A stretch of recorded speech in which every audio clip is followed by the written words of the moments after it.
चीखो दुशासन चीखो, इतना चीखो कि अंधा युग तुम्हें सुन तो सके कि जिन्हें द्रौपदी का क्रंदन दिखाई ना दिया उन्हें तेरा ये रुदन सुनाई तो दे। चीखो दुशासन कि संसार को संदेश मिले कि क्यों किसी स्त्री का अपमान नहीं करना चाहिए। एक नारी के टूटे हुए दर्प के टुकड़े जब छाती में चुभते हैं तो कैसा लगता है? गति बढ़ाओ मित्र, मेरा अनुज संकट में है।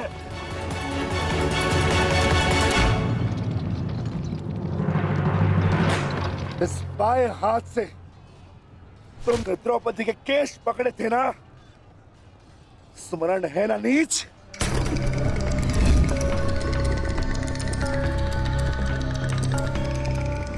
तुमने पांचाली का नहीं समस्त नारी जाति का अपमान किया है। आपको तुम्हारे धड़ पर रहने का कोई अधिकार नहीं।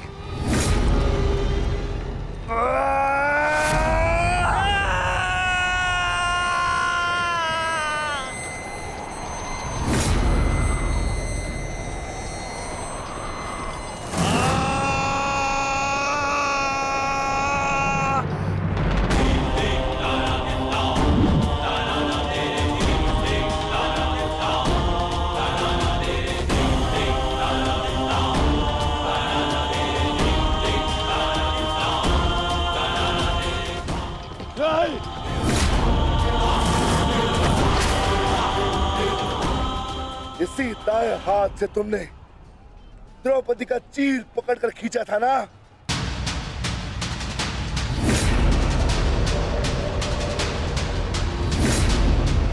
अब चीर क्या, तुम लीर भी नहीं खींच पाओगे।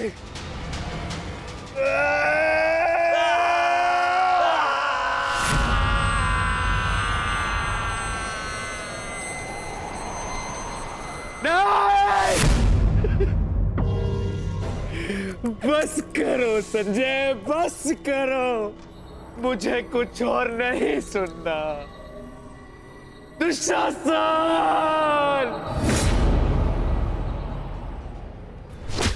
इसी छाती को पीट पीट कर तुमने पुरुषार्थ का ढोल पीटा था ना? अपने पुरुष होने का दम भरा था ना? अब मैं पीटता हूं तुम्हारी छाती।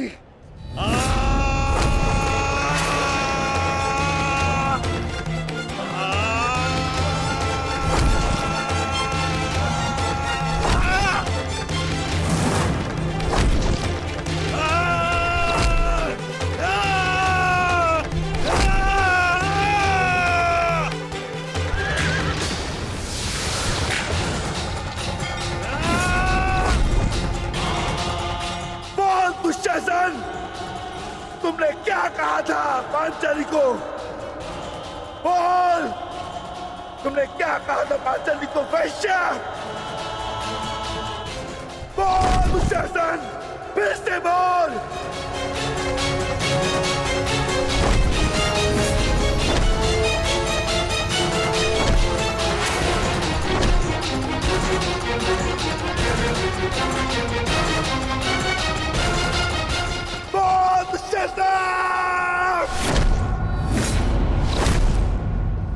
बोल दुशासन, बोल।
मैं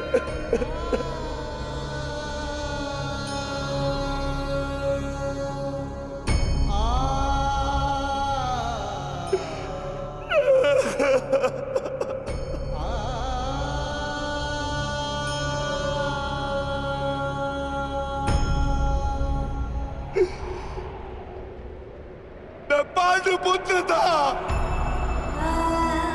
मैं देव पुत्र था। तुमने मुझे क्या बना दिया दुशासन?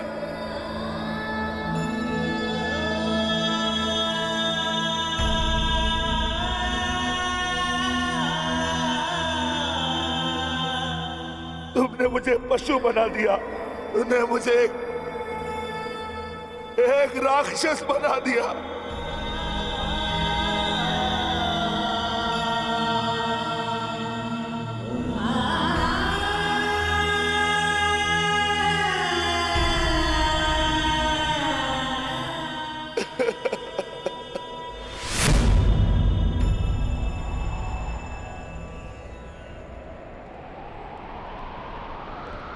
मैंने अपनी प्रतिज्ञा पूर्ण की पांचाली, परंतु मेरे प्रश्न का उत्तर पूर्ण नहीं हुआ। क्यों मुझे ऐसे युग में जन्म लेना पड़ा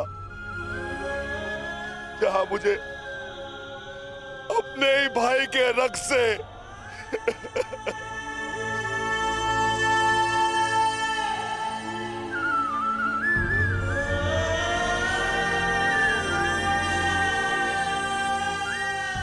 ऐसा क्यों हुआ पांचाली? ऐसा क्यों हुआ?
देख रहे हो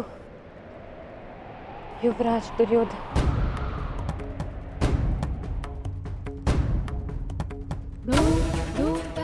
देख रहे हो अंगराज कर्ण, ये लहू, ये रक्त, ये 5 गांव ना देने का मूल्य नहीं।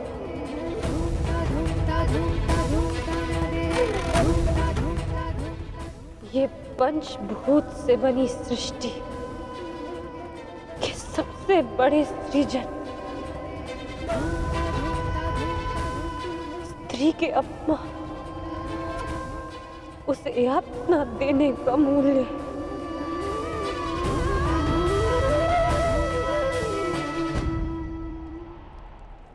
एक स्त्री, एक माता, एक पत्नी का जब जब अपमान होगा,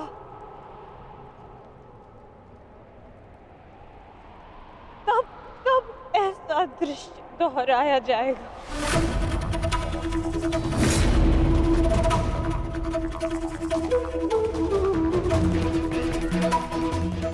तब तब ऐसा दृश्य दोहराया जाएगा दुर्योधन।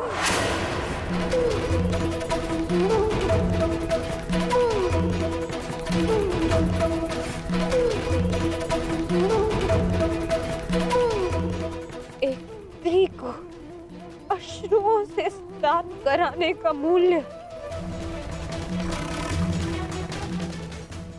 रक्त स्नान से चुकाया जाएगा।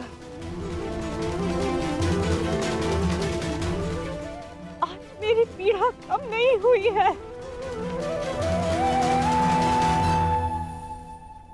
और बढ़ गई है।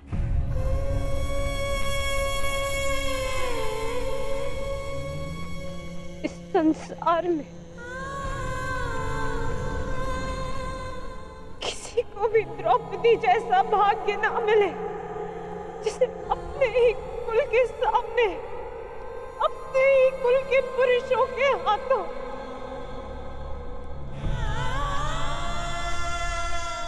अपमान सहना पड़ा और अपने ही कुल के वंशजों के रक्त से स्नान करना पड़ा।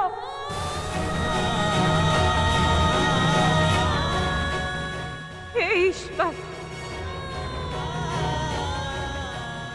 इस संसार में किसी को भी द्रौपदी बनाकर जन्म मत देना।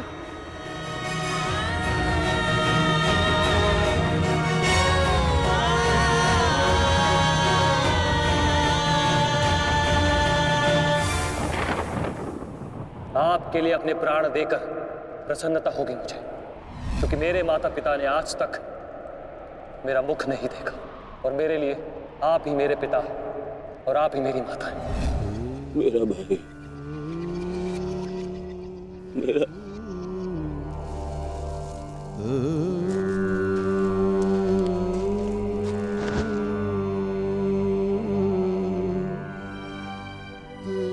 दुशासन,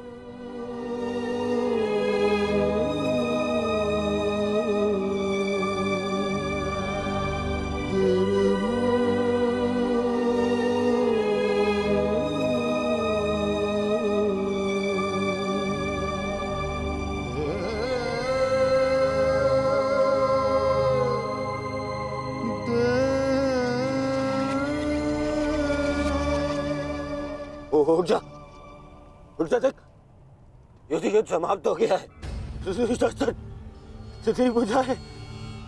तेरी भुजाओं के बल के सहारे ही तो मुझे संसार पर राज्य करना था।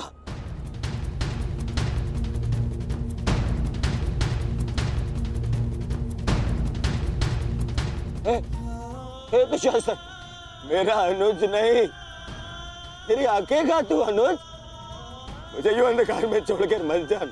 अनुज,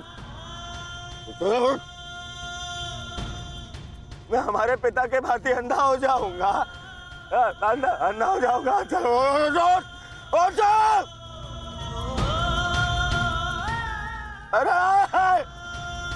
अरे इसकी बुझाए क्या है?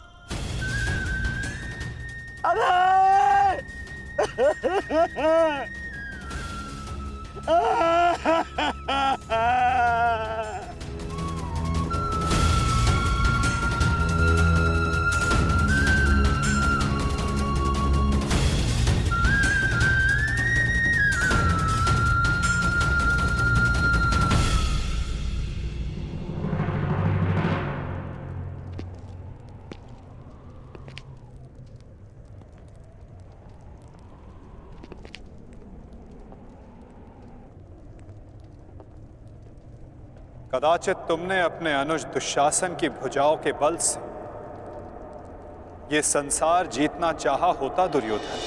नारायणं नमस्कृत्य नरं चैव तो आज सारा संसार तुम्हारा दास होता, किंतु नहीं, तुमने इसकी भुजाओं के बल से एक स्त्री का वस्त्र हरण करना चाहा दुर्योधन।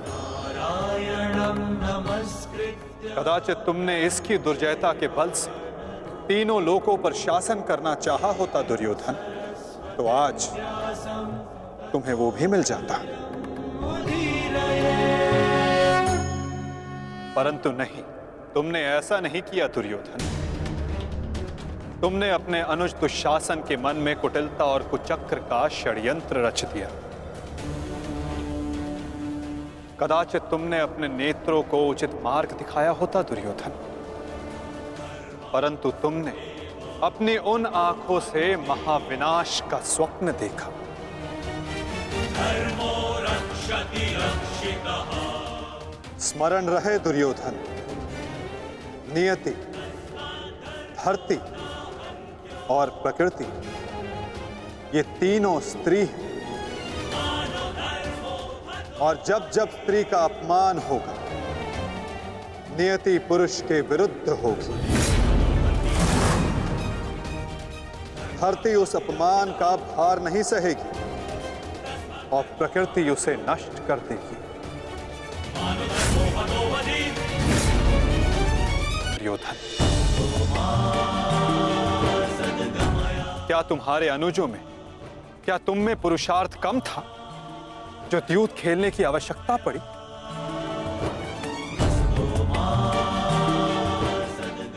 इसी द्यूत के कारण एक स्त्री पहले अपने ही अश्रों में नहाती है और अब अपनों के ही रक्त से।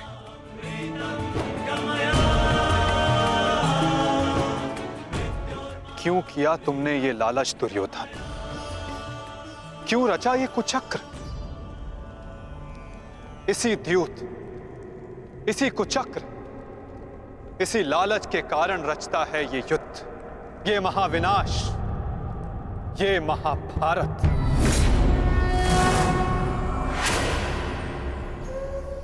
क्यों आज एक भ्राता को अपने ही अनुज के रक्त को पीना पड़ा और दूसरा आज स्वयं के रक्त में लथपथ है? स्मरण रहे, जो हाथ स्त्री की लाज, उसके मान के रक्षण के लिए, यदि वो हाथ स्त्री की लाज उतारने का दुस्साहस करेंगे, उसका मान भंग करने का दुस्साहस करेंगे, तो उन हाथों को धड़ से अलग कर दिया जाएगा।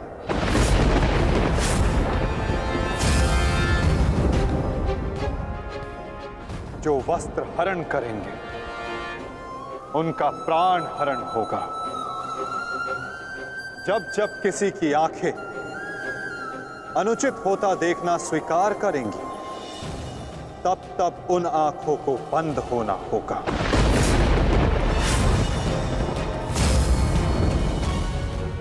यही नियति है, यही प्रारब्ध है और यही है इस महाभारत का कारण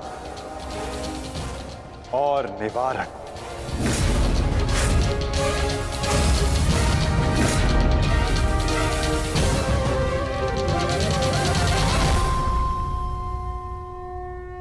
करेंगे, उनका प्राण हरण होगा। जब जब किसी की आंखें अनुचित होता देखना स्वीकार करेंगी, तब तब उन आंखों को बंद होना होगा। यही नियति है, यही प्रारब्ध है और यही है इस महाभारत का कारण और निवारण।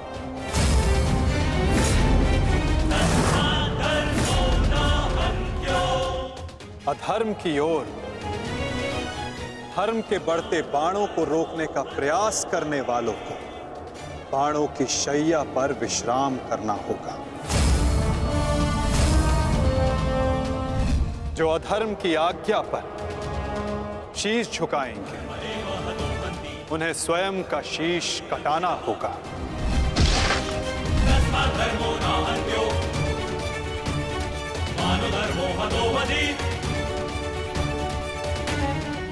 अधर्म को ना किसी का कवच बचा सकता है, ना ही किसी के बाण।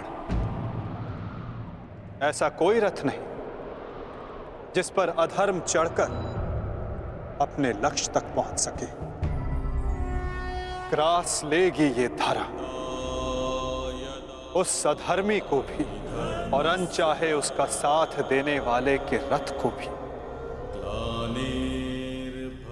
जो एक झूठे वचन के लिए सत्य के चक्र के समक्ष आकर खड़ा होगा, उसे स्वयं सत्य के चक्र के साथ धंसना होगा। तदात्मानं सृजाम्यहम्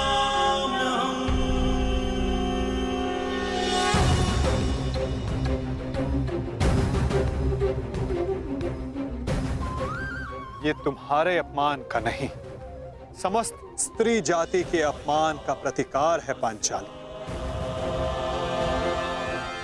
संसार को समझना होगा कि कभी किसी स्त्री को प्रतिशोध के लिए ना ललकारे, क्योंकि प्रतिशोध पाकर मन की अग्नि शांत नहीं होती, अपितु और धधकती है। यही है इस महाभारत का संदेश और नियति का उपदेश।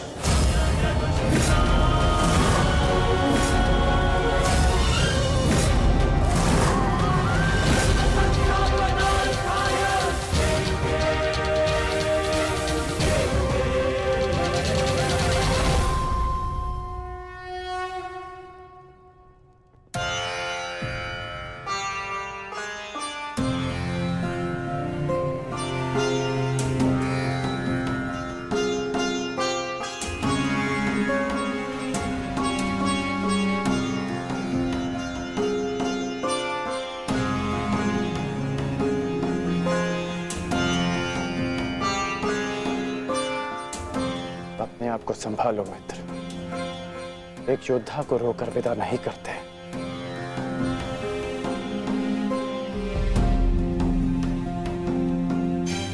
हम तो शासन का बलिदान जो व्यर्थ नहीं जाने देंगे।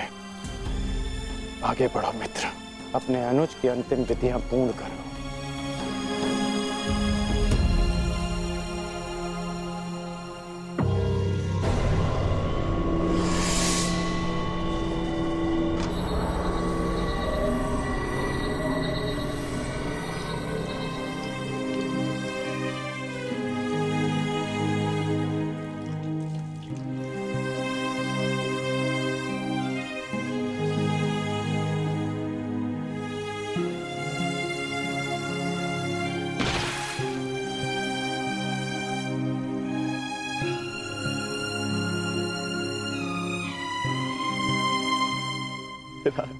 अच्छा, प्रेहि प्रेहि पतिभिः पूर्वैर्भिर्यत्रा ना पूर्वे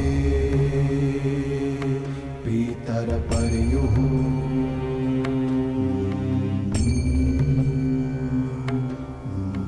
भूभराजना स्वधया वरुणं च दिवम्।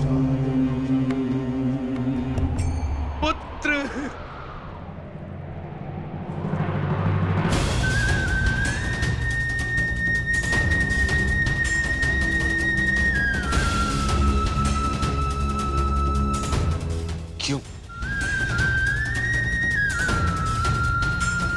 कैसे कैसे होने दिया तुमने ये? तुम्हारा अनुज तुम्हारा उत्तरदायित्व था, उसकी रक्षा कैसे ना कर पाए तुम?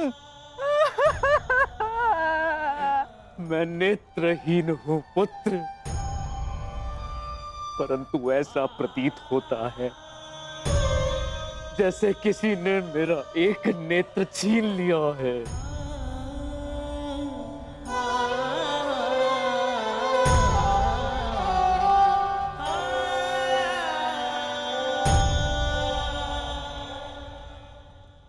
कहते हैं सर्वनाश उत्पन्न होने पर जो उसे आधा बचा ले पुत्र, वो ज्ञानी होता है पुत्र।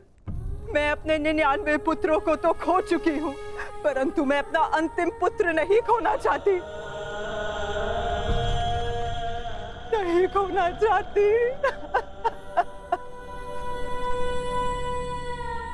बंद कर दो ये महाविनाश दुर्योधन, और लौट चलो। किसी को तो रहने दो जो हमारा पिंड दान कर सके।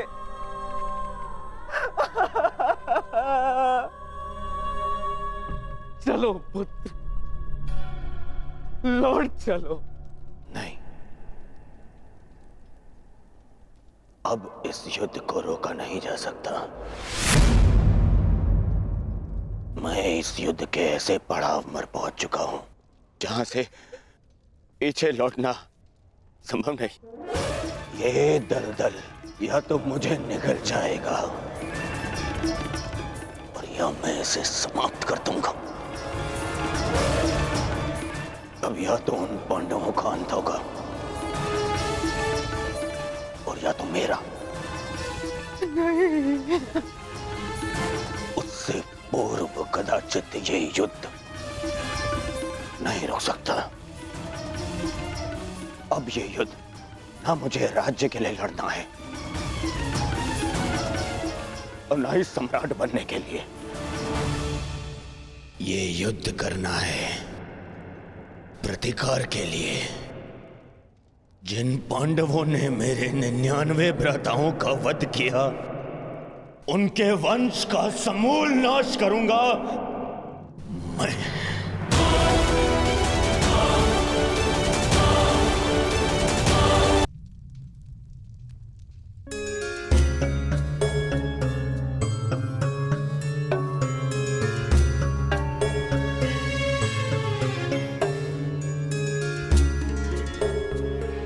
किस चिंतन में डूबे हो युधिष्ठिर?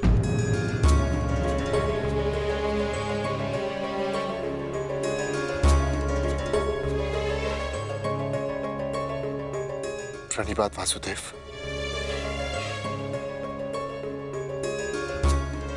तुमने मेरे प्रश्न का उत्तर नहीं दिया युधिष्ठिर। हाँ वासुदेव, मेरा मन अशांत है। बुद्धि पर जैसे भ्रम की धूल सी जमी है। समझ में नहीं आ रहा है वासुदेव कि इस महायुद्ध से हमें क्या प्राप्त होगा।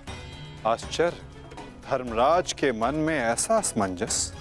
वासुदेव, मैं आपसे निवेदन करता हूं कि मुझे धर्मराज कह के मत पुकारिए। इस धर्म युद्ध में बिखरे अधर्म की छींटें मुझ पर भी पड़ी हैं। मैं धर्मराज कहलाने योग्य नहीं हूं वासुदेव। युद्ध में शरीर और सेना के बल से अधिक महत्वपूर्ण आत्मबल होता है युधिष्ठिर। और इस प्रकार युद्ध के मध्य में सम्राट का मन दुर्बल पड़ जाए, ये उचित नहीं है। तुम ये मत भूलो युधिष्ठिर कि ये महायुद्ध केवल तुम्हारा नहीं है, ये संपूर्ण भारतवर्ष की उस प्रजा का भी है जो न्याय चाहती है, जो अधर्म से मुक्ति चाहती है, जो तुम्हें हस्तिनापुर का योग्य उत्तराधिकारी मानते हैं, जो तुम में भारत का योग्य सम्राट देखते हैं। इस युद्ध में तुम्हें सम्राट बनते देखने के लिए अनगिनत सैनिकों ने अपनी आंखें बंद कर ली युधिष्ठिर। और आज भी अनगिनत सैनिक सज्ज हैं अपना बलिदान देने के लिए। एक सम्राट का कर्तव्य है कि वो अपनी सेना, अपनी प्रजा का मार्गदर्शन करे, ना कि स्वयं दुविधा में फंस जाए।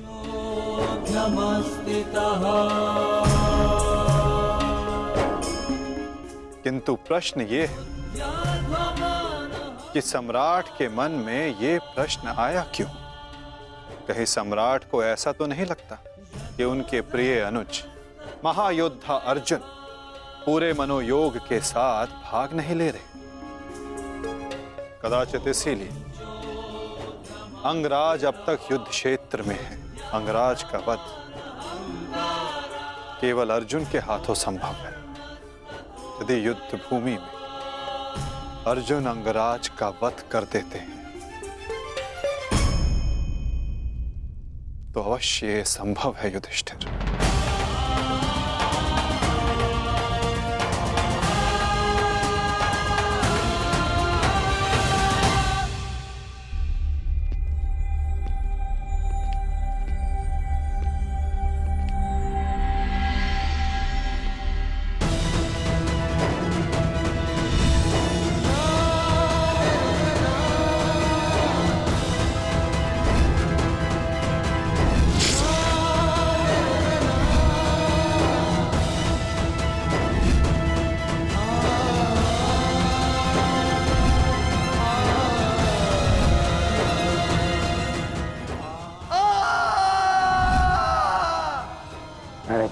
परिवर्तन के लिए संघर्ष किया, क्योंकि जब भी मैंने ऐसा किया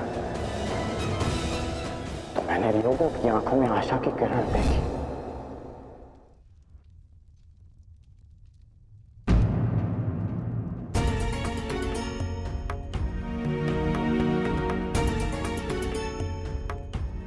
जिस परिवर्तन के लिए तुम लड़ रहे हो उसके लिए सबसे पूर्व तुम्हें सशक्त होना होगा कर्ण। कुछ समझ नहीं पा रहा हूं वृषाली। लगभग अपने सारे प्रिय खो चुका हूं। हमारी अगली पीढ़ी जिसके लिए मैंने परिवर्तन का स्वप्न देखा था वो तो बची ही नहीं। फिर इस परिवर्तन का क्या लाभ?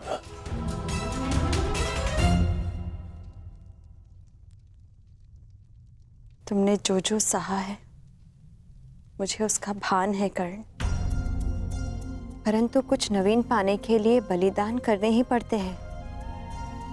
युद्ध में योद्धा वीर गति प्राप्त करता है ये भी जानते थे। धन की, प्राण की, अपनों की हानि होती है ये भी तुम जानते थे कर्ण। फिर आज ये उद्विग्नता क्यों? इस समय तुम कौरव सेना के सेनापति हो अंगराज, और तुम्हारी सेना को तुम्हारे मनोबल की आवश्यकता है। उन्हें एक सशक्त सेनापति चाहिए, ना कि एक टूटा हारा योद्धा। हम सबको तुम पे विश्वास है कर्ण, मुझे तुम पर विश्वास है। तुम ही हो कर्ण जो ये परिवर्तन ला सकते हो।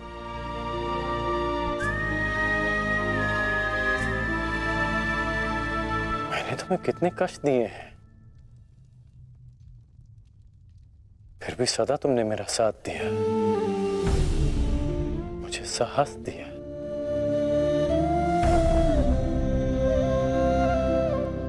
मैंने सदैव परिवर्तन चाहा है,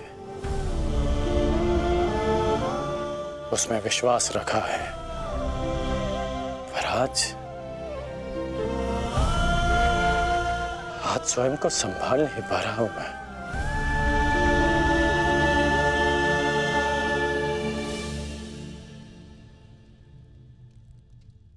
स्वयं को संभालो सर सेनापति, इस तरह टूटो मत, क्योंकि अगर तुम टूटे तो परिवर्तन का वो स्वप्न टूट जाएगा।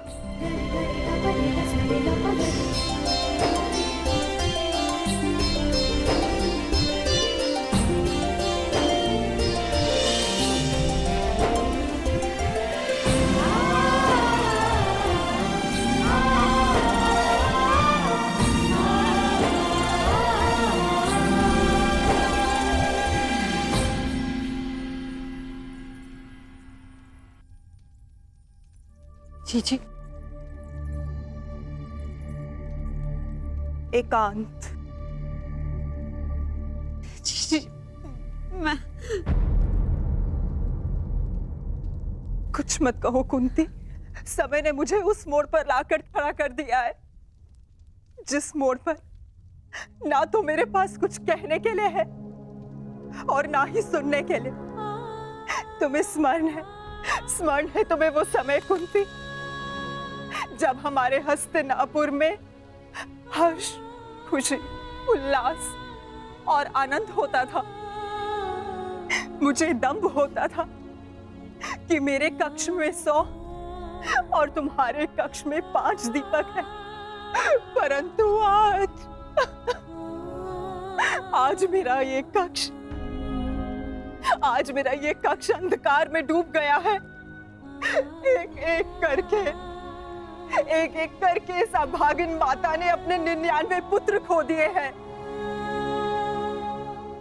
परमात्मा से 100 पुत्रों की माता होने का सौभाग्य पाकर भी आज मेरे दोनों हाथ खाली हैं।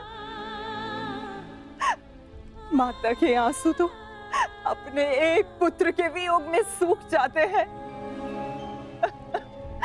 परंतु मैं अभागिन गांधारी अपने 100 पुत्रों के विलाप के लिए अश्रु कहां से लाएगी कुंती? कहाँ से लाएंगे?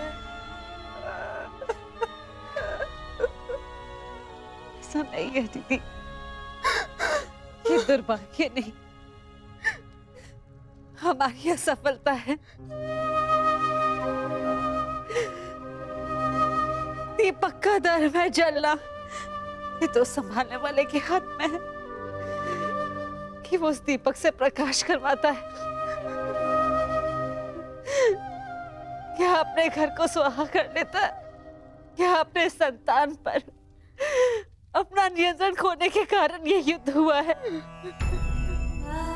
जिसका परिणाम हम माताएं भुगत रही हैं। जो पीड़ा आपकी है जीजी, वही पीड़ा मेरी भी है। आज हम जिस परिस्थिति में हैं, मैं भी स्वयं उसी परिस्थिति में बंदी हूँ।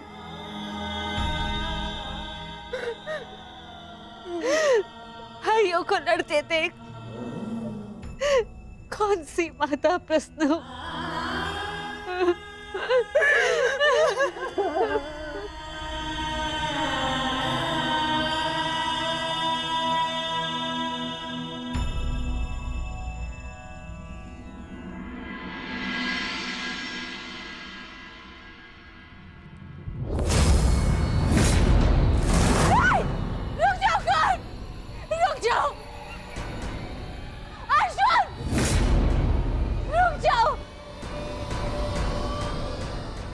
जोड़ती हूँ, दोनों रुक जाओ।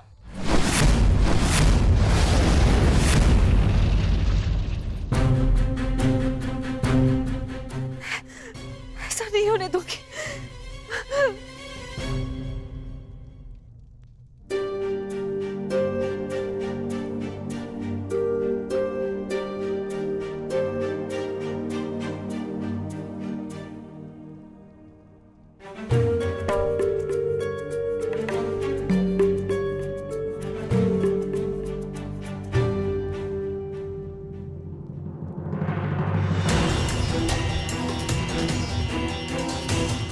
राजमाता,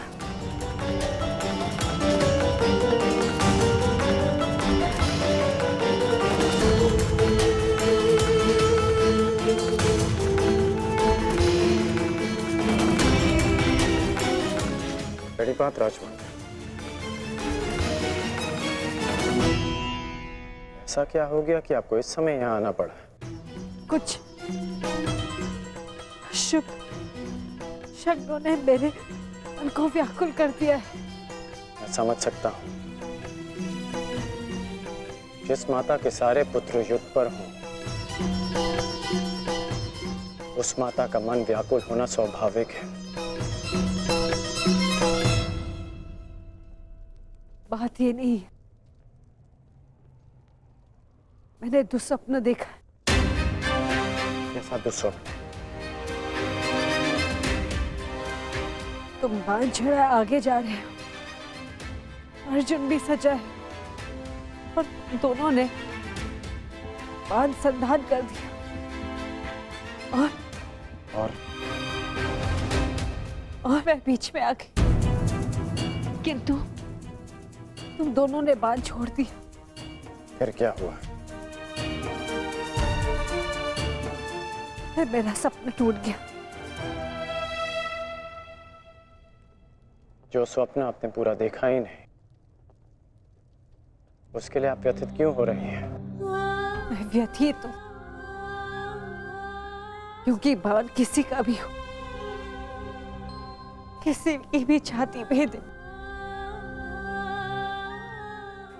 पीड़ा मेरे को ही होनी है। संसार की दृष्टि में आपकी कोख 5 बार भरी है। ये आपका दुर्भाग्य था या मेरा प्रारब्ध? हमें इसे स्वीकारना होगा राजमाता। तुमसे विनती करती हूँ, इस युद्ध को त्याग दो। क्या ये विनती आप अर्जुन से कर सकती हैं? बताइए।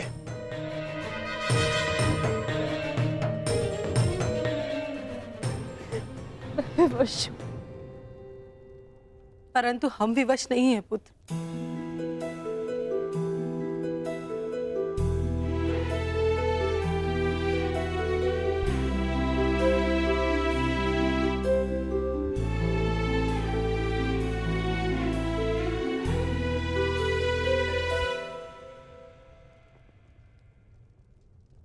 छोड़ दो ये युद्ध पुत्र, छोड़ दो।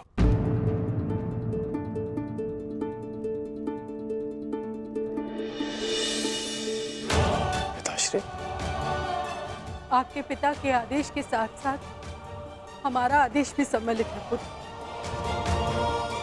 छोड़ दो ये युद्ध पुत्र। ये युद्ध परिवर्तन के लिए नहीं, विनाश के लिए।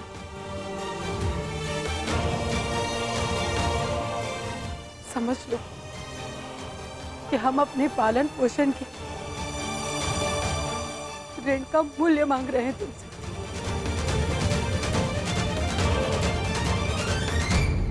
लौट चलो पुत्र, लौट चलो। लौट चलता, लौट चलता यदि मैं केवल राधेकरण होता।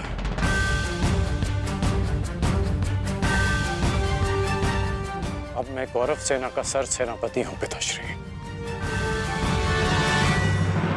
मैं नहीं लौट सकता।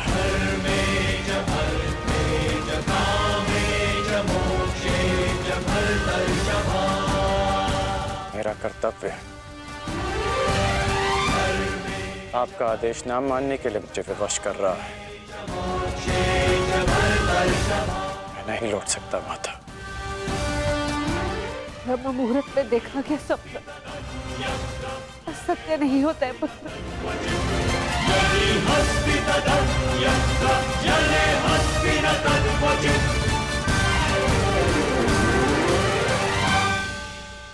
आपका स्वप्न टूटा है राजमाता, परंतु मेरा वचन नहीं टूटेगा।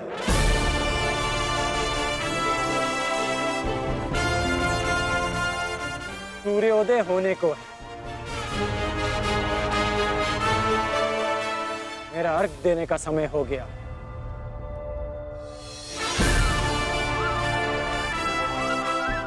आज्ञा दीजिए। प्रणिपात।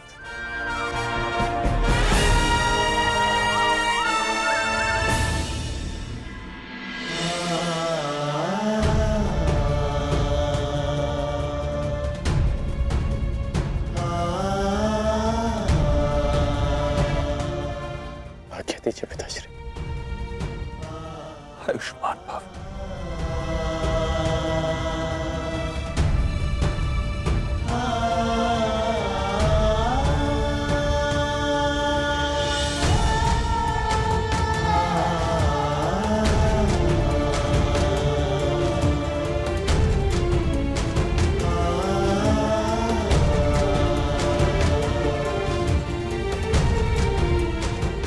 अश्रु नहीं माता, चलता।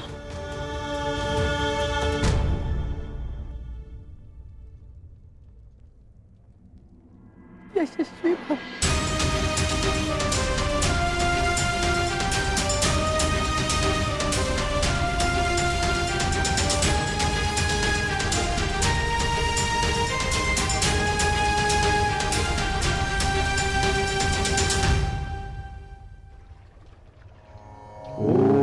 सूर्याय नमः। ॐ भानवे नमः। ॐ खगाय नमः।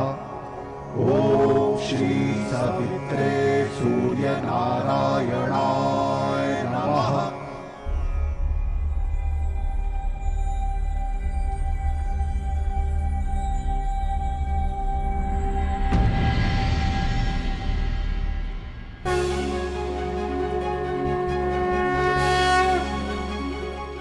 प्रणाम गुरुदेव, प्रणाम। आयुष्मान भव पुत्र, आयुष्मान भव।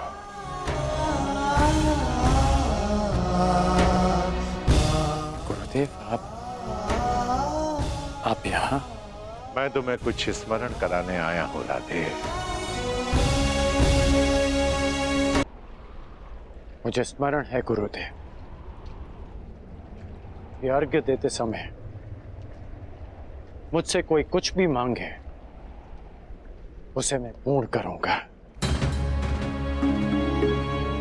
और ये मेरा सौभाग्य होगा यदि मेरे गुरु मुझसे कुछ मांगे। आदेश दीजिए गुरुदेव। मैं तुमसे कुछ मांगने नहीं आया हूं पुत्र, तुम्हें कुछ और स्मरण कराने आया हूं। क्या गुरुदेव? जब तुम मेरे पास दीक्षा के लिए आए थे तो मैंने तुम्हें ब्रह्मास्त्र, ब्रह्मशिरास्त्र और ब्रह्मांड अस्त्र देकर भी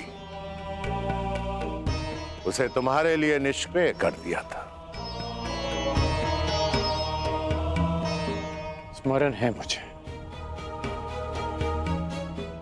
मैंने तब भी कहा था और आज भी कह रहा हूं कि गुरु का श्राप भी आशीर्वाद होता है। मुझे उस बात का कोई दुख नहीं गुरुदेव। परंतु मुझे दुख है पुत्र, मुझे दुख है, और मैं तुम्हें यही स्मरण कराने आया हूं। उस भूल का पश्चाताप करने के लिए मैंने तुम्हें विजय धनुष दिया था। मेरा श्राप तुम्हारे साथ है और पश्चाताप भी पूर्ण हो। समय आ गया है कर्ण, उस विजय धनुष को धारण करने का।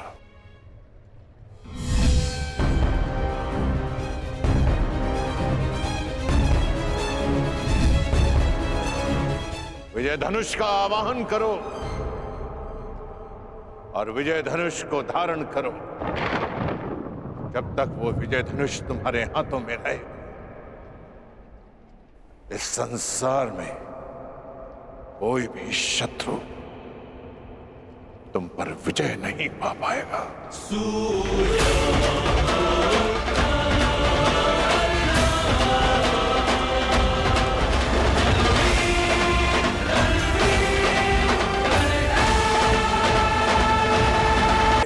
इस संसार में कोई भी शत्रु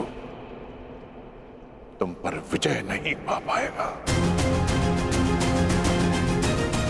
मुझे अनुमान है कि क्यों आप मुझे आज विजय धनुष का स्मरण कराने आए हैं।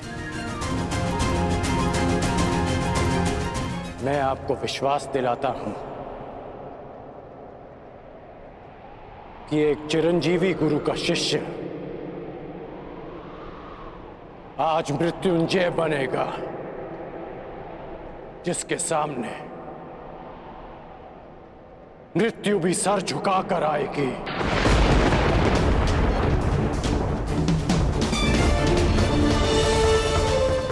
ये आपके शिष्य का आपको वचन है गुरुदेव। मुझे तुमसे यही आशा है पुत्र, जो अपने वरदान का दान करके भी अपने मित्र का साथ दे। ऐसे शिष्य पर मुझे गर्व है।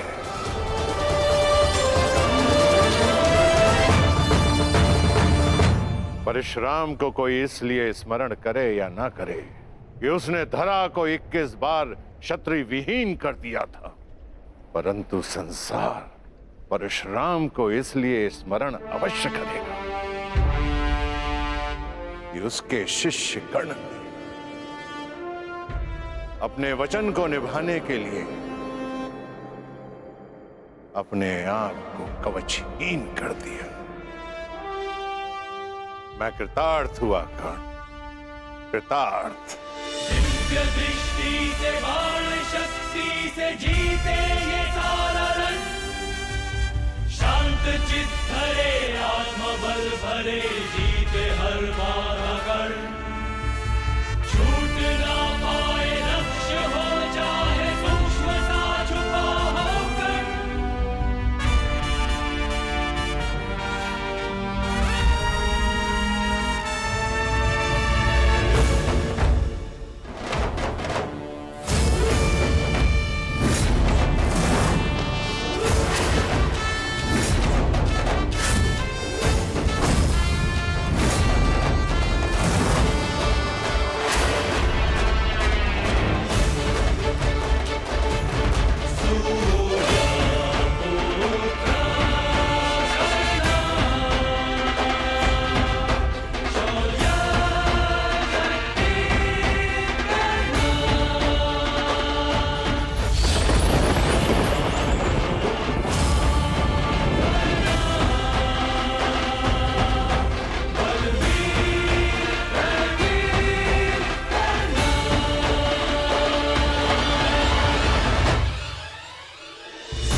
स्मरण रखना पुत्र, मैं चिरंजीवी हूं, परंतु तुम्हें मृत्युंजय बनना है। मृत्युंजय।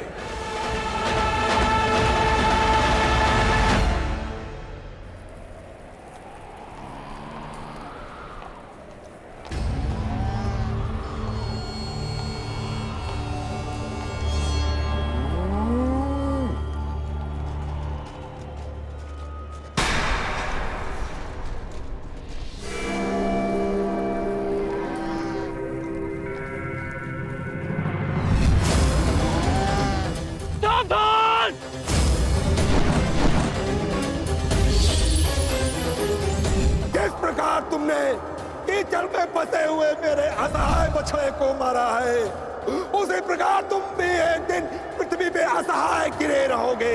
मैं अग्निहोत्र ब्राह्मण विजय तुम्हें श्राप देता हूं।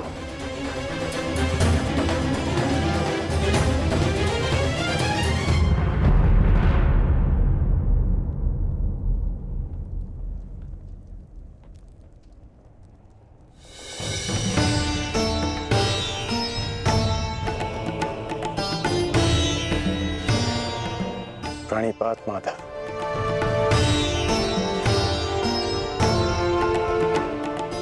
आश्चर्य? मुझे देखकर तुम आश्चर्यचकित नहीं हुए मित्र? ब्रह्म मुहूर्त में आज जन्मदात्री मेरे पास आई। तर्पण के समय गुरुदेव आए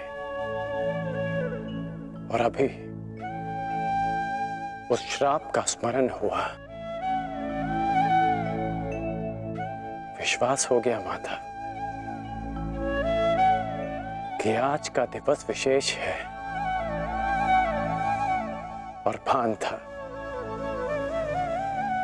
कि ऐसे में माधव मुझसे अवश्य मिलने आएंगे, और आप आ गए। यदि तुम्हें मेरे आने का भान था तो तुम्हें मेरे आने का कारण भी भान होगा राधे। कारण और निवारण आपसे श्रेष्ठ कौन जान सकता है माधव। मेरा लक्ष्य परिवर्तन है और मेरा मार्ग है पराक्रम। हर पराक्रम का परिणाम परिवर्तन नहीं होता कौन्तेय। यदि परिणाम परिवर्तन होता तो आज मैं तुम्हारा सारथी होता मित्र। जीवन बड़ा जटिल है माधव। कभी कभी मनुष्य लक्ष्य नहीं चुनता, लक्ष्य और मार्ग उसे चुन लेते हैं।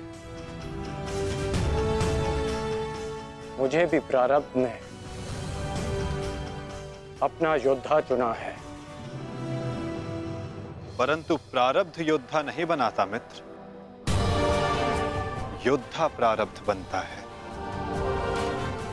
यदि तुम चाहो तो अब भी भारतवर्ष का प्रारब्ध बदल सकते हो मित्र। सारथी प्रस्तुत है।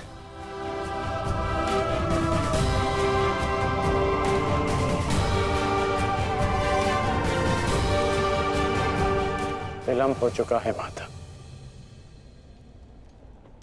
ये सारथी अपना रथी चुन चुका है और ये रथी अपना मार्ग। मित्र, कुछ मार्ग नए प्रारंभ पर नहीं, एक अंत पर ले जाते हैं।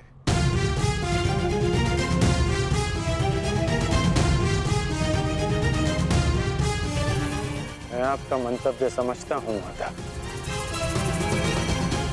परंतु मैं अपना गंतव्य नहीं बदल सकता। आपसे एक विनती है, अपने रथी से कह दीजिएगा कि सज रहे, क्योंकि आज ये कर्ण अपना द्वंद्व और अपना वचन दोनों पूर्ण करेगा। आज ये कौन्तेय मृत्यु की गोद में अवश्य सोएगा।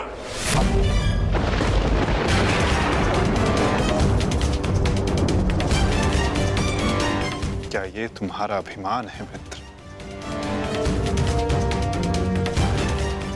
ये अभिमान नहीं है वासुदेव, ये मेरा भान है। 14 वर्ष पूर्व एक अनुचित कार्य में ना चाहते हुए भी सम्मिलित होने का परिणाम है।